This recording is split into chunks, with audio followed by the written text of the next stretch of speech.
السلام علیکم ورحمۃ اللہ۔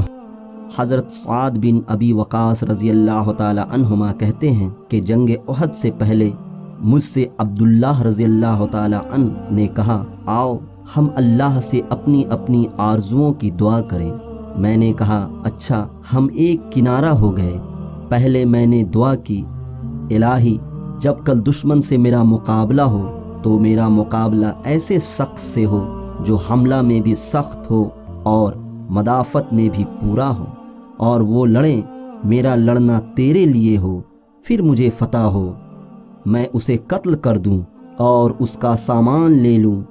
میری اس دعا پر عبداللہ رضی اللہ تعالی عنہ نے کہا آمین۔ پھر عبداللہ رضی اللہ تعالی عنہما نے اپنے لیے دعا کی، الہی کل ایسے مرد سے جوڑ ہو جو حملہ اور مدافعت میں کامل ہو، ہم دونوں لڑیں، میرا لڑنا تیری ہی راہ میں ہو، پھر وہ مجھے قتل کر ڈالے، پھر میری ناک اور کان کاٹ ڈالے، پھر جب میں تیرے سامنے حاضر ہوں تو دریافت فرمائے کہ عبداللہ تیری ناک اور کان کیوں کاٹے گئے، تو میں عرض کروں تیری راہ میں اور تیرے رسول اللہ صلی اللہ علیہ وسلم کی راہ میں، تب تو فرمائے کہ ہاں تو سچ کہتا ہے۔